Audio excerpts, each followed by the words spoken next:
Ketika aku mendorong pintu apartemen kami di kawasan Sudirman, Jakarta, setelah perjalanan bisnis 2 minggu yang melelahkan di Surabaya, napasku langsung terhenti seolah-olah ada tangan tak kasat mata yang mencekik leherku. Di tengah ruang tamu yang biasanya rapi dan minimalis, sekarang berubah menjadi lautan bunga putih melati dan mawar. Spanduk besar bertuliskan "De Pernikahan Budi Rea, 15 Maret" tergantung di dinding, dan yang paling menyakitkan, Budi, suamiku selama 5 tahun, sedang berdiri memeluk erat Rea, mantan kekasihnya dari masa kuliah di Universitas Indonesia, sambil tertawa bahagia seolah dunia hanya milik mereka berdua. Koperku jatuh begitu saja ke lantai marmer, suara benturannya menggema seperti petir di telingaku. Budi menoleh, wajahnya yang tadinya cerah langsung memucat seperti kapas. "Andi, kau pulang lebih awal," katanya dengan suara bergetar, tangannya masih memegang lengan Rea. Rea hanya tersenyum tipis, mata hitamnya penuh tantangan yang aku kenal betul dari dulu. Aku berdiri di sana, kaki seperti tertanam, pikiran berputar kencang. Bagaimana bisa? Kami sudah menikah secara siri di Bali 3 tahun lalu, janji setia di depan laut yang tenang, janji untuk saling jaga di tengah dunia yang tak pernah ramah pada kami. Aku ingat betul malam itu Budi menangis di pelukanku karena takut keluarganya di Surabaya yang taat agama tahu rahasia kami. Tapi sekarang, ruangan ini seperti panggung sandiwara yang aku tak diundang. "Apa ini, Budi?" Suaraku keluar serak, hampir tak terdengar. Budi melepaskan pelukannya pada Rea, melangkah mendekatiku dengan tangan terulur. "Andi, dengar dulu, ini bukan seperti yang kau pikirkan." Tapi aku mundur selangkah, dada terasa sesak. 5 tahun bersama, aku selalu yang bekerja keras naik jabatan di perusahaan multinasional, sering bepergian demi masa depan kami, demi rumah impian di pinggiran Jakarta ini. Budi yang dulu mengajar di sekolah swasta, sekarang lebih sering di rumah, katanya capek dengan rutinitas. Aku tak pernah curiga. Malam-malam aku telepon dia dari hotel di Surabaya, dia bilang lagi nonton drama Korea sendirian. Ternyata ini Rea, pria yang dulu Budi ceritakan sebagai kesalahan masa lalu, kini berdiri di rumah kami seperti tuan rumah. Aku merasa dunia berputar. Keluarga Budi di Surabaya selalu menekan, ibunya sering telepon minta cucu, adiknya bilang dekau sudah 30, kapan nikah? Kami selalu tertawa diam-diam, tapi mungkin bagi Budi, tekanan itu tak pernah benar-benar hilang. Aku duduk di sofa, tangan gemetar memegang undangan yang tergeletak di meja. Nama Rea tercetak jelas, tanggal 2 minggu lagi. Kau mau nikah sama dia? Di depan keluargamu. Di masjid. Budi menunduk. Andi, aku tak tahu harus bilang apa. Kau selalu pergi, aku sendirian. Rea datang waktu aku lagi down, dia paham aku, dia suaranya pecah. Rea hanya berdiri diam, tangan di saku celana, ekspresi seolah dia pemenang. Malam itu aku tidur di kamar tamu, mata terbuka sampai subuh. Suaraan dari masjid dekat apartemen mengingatkanku betapa kerasnya hidup di Indonesia bagi orang seperti kami. Besok pagi aku harus menghadapi kenyataan ini, tapi sekarang hanya ada rasa sakit yang menusuk tulang. Aku bangun pagi, kopi hitam di tangan, memandang kota Jakarta yang sudah macet di bawah. Budi keluar dari kamar utama, mata sembab. Andi, kita bicara ya.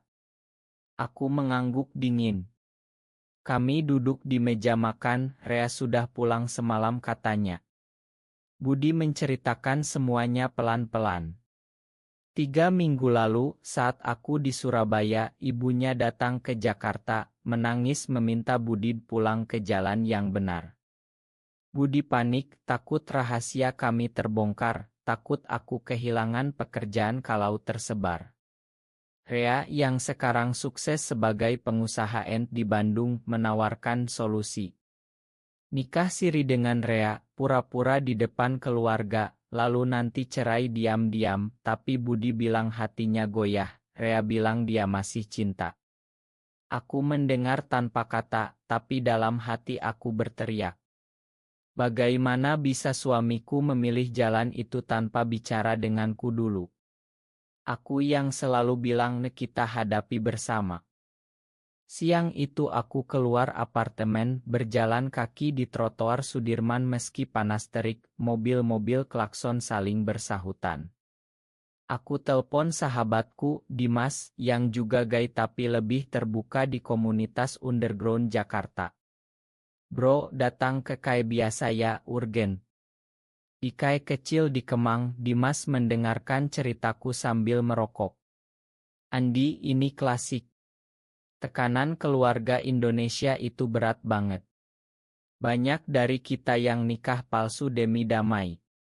Tapi kau dan Budi kalian beda, kalian saling cinta beneran. Aku tertawa pahit. Cinta. Dia lagi atur nikah sama mantan. Dimas menggeleng. Kasih dia waktu, tapi jangan diam aja. Lawan. Pulang sore, aku temukan Budi sedang menangis di soa, undangan pernikahan sudah disobek setengah. Aku tak sanggup, Andi. Aku cinta kamu, tapi aku takut. Aku peluk dia, tapi tanganku dingin. Malam itu kami tidur berpelukan, tapi ada jurang di antara kami. Besok, Rea akan datang lagi untuk finalisasi dekorasi. Aku tak tahu harus bagaimana, tapi satu hal pasti, aku tak akan biarkan pernikahan ini terjadi tanpa perlawanan. Pagi berikutnya, sinar matahari menyusup lewat tirai apartemen, menerangi wajah Budi yang masih tidur di pelukanku. Aku bangun lebih dulu, memandanginya lama. Wajah yang dulu aku cintai sejak pertama bertemu di kampus UI tahun 2015, saat kami berdua ikut organisasi mahasiswa tapi sembunyi-sembunyi saling pandang di kantin. Waktu itu Indonesia lagi ramai isu ada demo di Monas, kami tak berani terbuka. Tapi malam-malam di kosanku di Depok, kami berbagi rahasia, berbagi mimpi.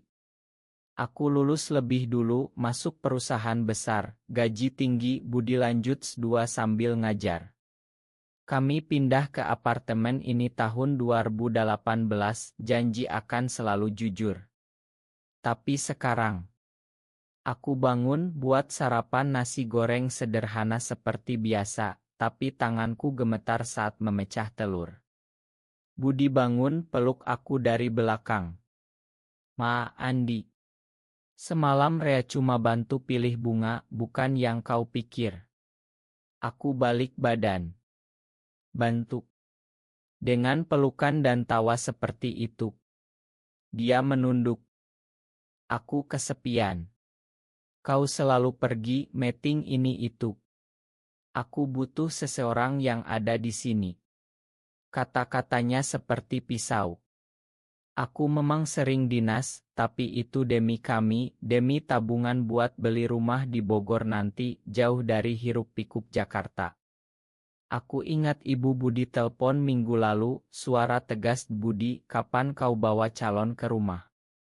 Ayahmu sakit, ingin lihat kau bahagia secara normal. Normal. Kata itu selalu menghantui kami. Di Indonesia, pernikahan sesama jenis tak diakui, kami hidup dalam bayang-bayang. Siang itu Rea datang lagi membawa katalog catering. Dia pria tinggi, kulit sawo matang, senyum karismatik yang dulu membuat Budi jatuh cinta sebelum ketemu aku. Andi, ma kalau mengganggu. Ini demi Budi saja, keluarganya mendesak. Suaranya tenang, tapi matanya penuh kemenangan. Aku duduk di meja, pura-pura baca dokumen kerja. Rea, kau tahu kami sudah menikah. Dia tertawa pelan. Menikah siri. Itu tak diakui negara, Andi. Keluarga Budi butuh bukti nyata. Aku bangkit, tangan mengepal. Kau mau ambil suamiku begitu saja? Budi memisah kami. Cukup. Rea, pulang dulu. Setelah Rea pergi, Budi menangis lagi. Andi, keluargaku tak akan terima kalau tahu. Ayahku kiai kecil di kampung, adikku baru nikah, mereka semua tanya tentang aku. Aku ingat kunjungan kami ke Surabaya tahun lalu, pura-pura saudara dekat, tidur terpisah. Ibu Budi memasak rendang terbaik tapi mata penuh curiga. Malam itu aku telpon Dimas lagi. Bro, aku butuh saran. Mau ke Surabaya besok, bicara langsung sama keluarga Budi. Dimas diam lama. Berani. Risiko besar, Andi. Tapi kalau kau cinta, lakukan. Aku putuskan ya. Pagi harinya aku packing tas kecil, Budi memelukku di Bandara Soekarno-Hatta. Jangan bilang semuanya, Andi. Tolong. Pesawat lepas landas, aku pandang awan di bawah, hati campur aduk. Di Surabaya, aku sewa mobil, langsung ke rumah keluarga Budi di daerah Gubeng. Rumah sederhana dengan pagar tinggi, bau masakan ikan asin. Ibu Budi menyambut hangat, Andi. Lama tak jumpa, Budi mana? Aku tersenyum. Dia lagi sibuk, Bu. Saya kesini mau bicara. Malam di teras, ayah Budi duduk dengan sarung, cerita tentang masjid. Aku pelan-pelan ungkap. Pak Budi dan saya kami hidup bersama sudah lama. Ayah diam, ibu menangis pelan. Kami tahu, nak. Tapi masyarakat tak akan terima. Pernikahan dengan perempuan adalah jalan satu-satunya. Kata-kata itu seperti bom. Mereka tak marah besar, tapi kecewa dalam diam. Kembali ke Jakarta malamnya, aku cerita ke Budi. Dia syok. Mereka tahu. Selama ini, kami duduk semalaman bicara masa lalu. Aku cerita bagaimana aku takut keluar dari lemari karena pekerjaan, promosi bisa hilang kalau rumor. Budi cerita Rea selalu ada saat dia down. Rasa sakit masih ada, tapi mulai ada pengertian. Tapi besok, Rea akan datang lagi dengan undangan cetak. Perang belum selesai. 2 hari kemudian, apartemen kami seperti medan perang. Diam-diam, Rea datang pagi-pagi dengan map tebal. Ini desain undangan Inal, Budi. Keluargamu sudah setuju tanggalnya. Aku berdiri di dapur, kopi di tangan, melihat dari jauh. Budi melirikku, ragu. Rea, tunggu dulu. Rea menoleh padaku, senyumnya tajam. Andi, kau tak capek jadi yang selalu pergi. Budi butuh stabilitas, bukan janji kosong. Kata-katanya menyakitkan karena benar sebagian. Aku memang sering absen, meeting di Bali, proyek di Medan, selalu bawa oleh-oleh tapi tak bawa waktu. Malam itu aku putuskan ajak Budi jalan ke Monas malam hari, tempat kami dulu janji setia. Lampu-lampu kota menyala, angin sepoi. Budi, ingat dulu kita di sini. Kau bilang tak peduli dunia asal bersama. Dia mengangguk, air mata jatuh. Aku masih ingat, Andi. Tapi sekarang aku takut sendirian selamanya. Kami pelukan di bawah patung, orang lalu lalang tak tahu kisah kami. Keesokan harinya aku telpon bos, minta cuti panjang. Andi, proyek besar nih. Tapi aku tegas. Keluarga dulu, Pak. Bos mengerti, dia tahu sedikit rahasiaku. Aku ajak Budi ke Bali, tempat kami menikah dulu. Pesawat ke Denpasar, sewa illa di Ubud. Di sana, jauh dari Jakarta, kami bicara jujur. Budi cerita Rea tawarkan pernikahan palsu demi keluarga, tapi hatinya mulai goyah karena Rea janji akan ada selalu. Aku cerita perjuanganku naik jabatan sambil sembunyikan identitas, takut dipecat seperti kasus teman di kantor dulu. Di pantai Kuta sore hari, kami berjalan kaki, tangan saling genggam diam-diam. Andi, ma, aku hampir kianati kau. Aku peluk dia. Kita bangun lagi dari nol. Tapi saat pulang ke Jakarta, pesan dari Rea, Budi, keluargamu sudah booking gedung di Surabaya. Krisis naik lagi.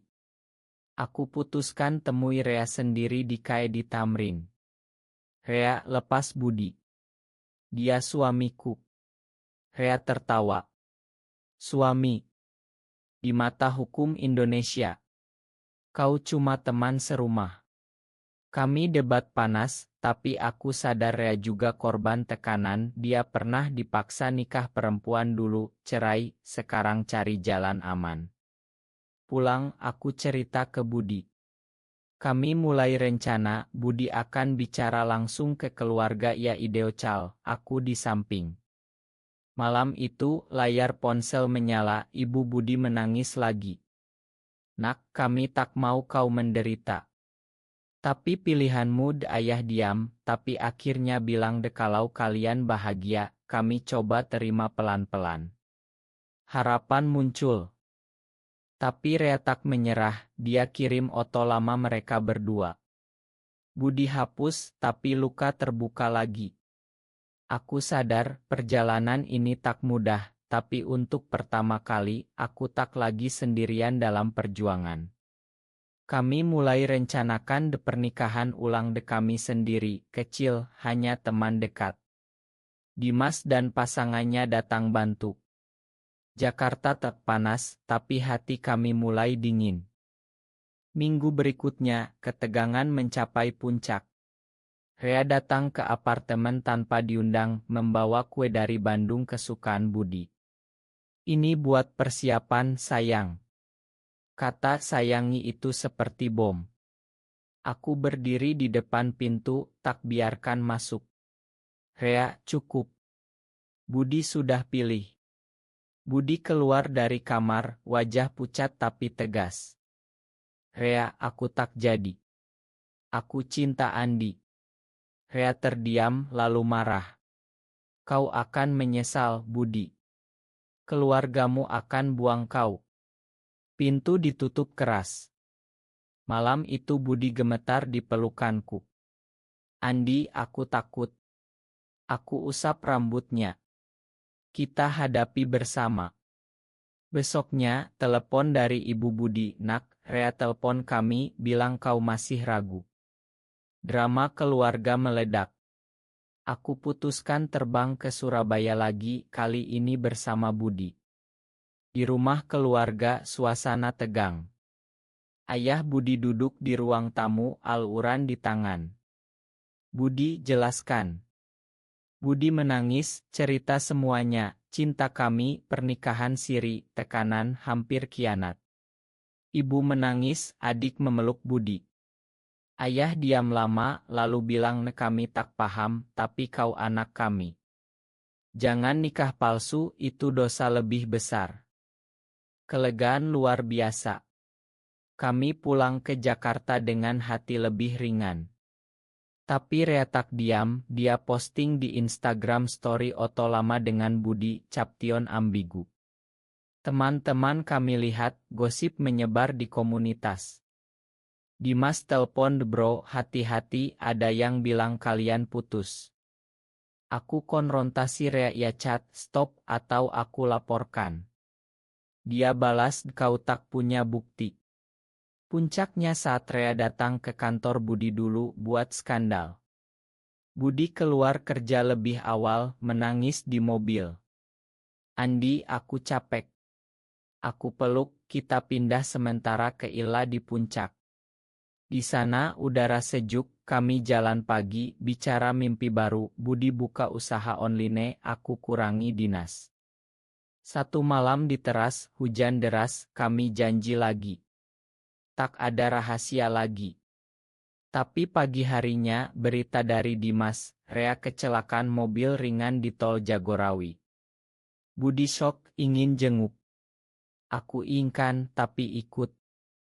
Di rumah sakit, Rea terbaring, kaki patah. Ma, Budi, aku cuma tak mau kehilangan kau lagi. Budi pegang tangannya pelan. Kita teman saja sekarang. Rea mengangguk lemah. Momen itu aku sadar pengampunan adalah kekuatan. Kami pulang, hati lebih damai.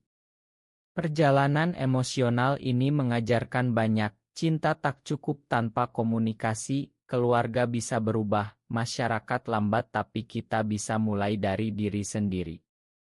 Setelah insiden rumah sakit, suasana berubah. Rea kirim pesan minta maaf, janji tak ganggu lagi. Budi mulai buka usaha kecil jualan kue online dari apartemen, aku bantu promosi lewat teman kantor.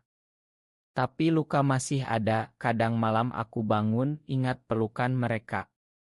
Aku mulai terapi online dengan psikolog yang paham komunitas di Jakarta.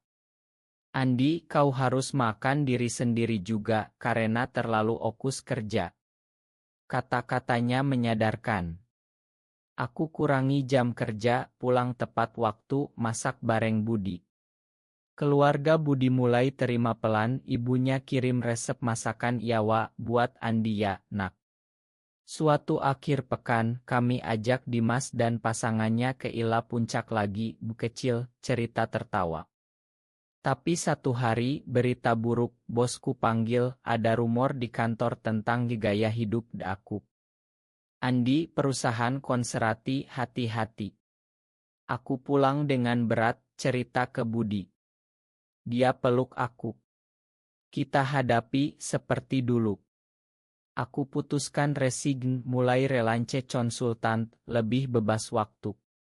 Pengorbanan besar, tapi untuk kami. Budi juga cerita masa kecilnya di Surabaya, takut ayahnya tahu, sembunyi majalah di kamar. Kami semakin dekat. Suatu malam di balkon, lihat lampu Jakarta, Budi bilang Andi, kita nikah lagi, resmi di hati, undang keluarga kecil-kecilan. Aku setuju. Persiapan dimulai, undangan sederhana, tempat di Ila Ubud. Tapi 2 hari sebelum, Rea telepon Budi, suara lemah, aku bahagia untuk kalian. Rekonsiliasi tak terduga. Kami terbang ke Bali, keluarga Budi datang meski ragu, duduk di baris belakang. Upacara kecil di pantai, janji diulang. Aku pilih kau selamanya. Air mata bahagia.